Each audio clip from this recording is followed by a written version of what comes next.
Hello everyone, I'm currently with my Volkswagen Yep second generation, and I would like to talk about the application that is made by Volkswagen, which is called WeConnect, and which application is used to connect you with the car using your phone, your mobile device. Actually, what they put in the car is some GSM modem which have a SIM card, and this SIM card allows the Volkswagen services to connect to the car, and then your phone connect to Volkswagen services, and you can directly communicate with the car using the Volkswagen services. So I will talk about some pros, some cons, what I like to this app, what I don't like. First, be aware that the GSM modem is actually 2G or 3G, something like that, which is using very slow speed. So don't expect any commands you send from the app to the car to be fast. They are slowly, but they are working. So to have the app, first you need to go to the App Store or Google Play services and type WeConnect. Then you will find the app itself. You need to install it, and after you install it, you open it. Then you have to select an account.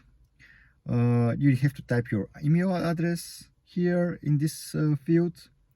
Then when you type your email, you have to choose a password, which both combination you will create your profile. Then you can accept the terms and the privacy and policy terms of the Volkswagen app. Then they will send you a notification email to the email that you have provided. And in this email, there will be a link. You have to click on the link to just verify your email address. After that is done, you can now log in with your credentials. And when you log in, you have to give access to the application to use some of your personal data. For example, your name, your profile, your cars, your GPS coordination, stuff like that. You have to press allow, and then it will connect to the Volkswagen services, and so you create an account. Then you have to type your details, first name, surname, date of birth, and nickname. When I type it, there will be a PIN that you need to create. I will just put 1, 2, 3, 4 for example, and then you have to accept the terms of services, and also you have to accept this profile compilation. This is the service of Volkswagen, some explanation stuff. So I press the save button, then the profile should be activated and done. You can see I can log in now, and you have to select a car. To select the car, you have to press add car. Then you have to know where is your VIN number. You can check it also on the car, on your license documents. You just type the VIN number, and then the car will be added to your profile. So this is my car. I can set the temperature here. By setting the temperature, you will see how slow actually it is to go from the phone to the Volkswagen services to the car and back then to the phone to confirm that something has happened on the car. You can see it's still waiting. It's happening slowly, so don't expect very fast. I think that's something that needs improvement. The modem should be at least 4G, if you ask me. You can see it's still waiting for confirmation that the AC has started. You can see now the confirmation is received. And if I deactivate it, I will wait again for some seconds. The confirmation to go back from the car to the Volkswagen services and back to the phone. Still waiting, still waiting, still waiting. that is something that needs improvement. Okay, you can see now, by pressing the charging, you can charge the car. It will make an attempt to start the charging, but the car is not plugged. Here you can see some stats of the car, the doors, the mileage, stuff like that. Here you have a departure points. You can add a new one. This is location points actually. You can charge the car wherever you want. Actually, this is the same. You can see here that there's a notification that the car cannot start charging. This is the same on the Maps and More application, where you can set it up. For example, if you set it on Maps and More, they will be synchronized with the cloud, and you will see here on the app. On the data profile, driving data, you can see all the information about your journeys, your trips, with all the stats. So that's very useful to know what is your consumption, for example. The permission, you can give access to another person to operate with your vehicle.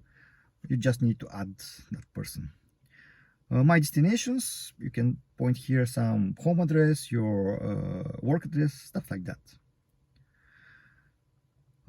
What else? If you go to the map, you can see the map on the vehicle. And now you can see that the fuel stations here are actually not a charging station, they are gas stations. So that is something that should be improved, because we don't need gas stations on the electric vehicle. We need the charging stations. That's very unuseful information here for the electric car. It can be useful for gasoline car, but not for electric car. You can also see some cash machines. If you want to, some restaurants, these are the cash machines around me. As I said, some hotels, for example, around me. There is useful information. On the account page, you can see details about the account. You can do some settings, some metrics, for example, to change, stuff like you usually do on your account page. Yeah, I think that's it. This is the app. Personally, I use it mostly to check what is the state of charge of my car, because if I'm driving for long distances, I usually plug the car to the charging station and go around to see some sightseeing or go shopping, stuff like that. And I wanted to see if the car is still charging and what's the percentage of state of charge of the car. What else? I'm using the turning on off of the AC, because on the hot weathers, I prefer the car to be colder. So half an hour before I departure, I just turn on the air conditioning on, let's say, 20 degree, and the car temperature is very good when I start my trip. Okay, that's it for this video. I hope you learned something about the car. Something that I forgot to mention was that whenever you buy the car, the SIM card in the GSM modem is not activated, so you need to call your dealership and ask them to activate the SIM card. I had to wait for about 3 working days my SIM card to be activated and start using the app. Okay, that's it for this video. I hope you like it. If you like it, give me a thumbs up. Don't forget to subscribe to my channel. See you soon.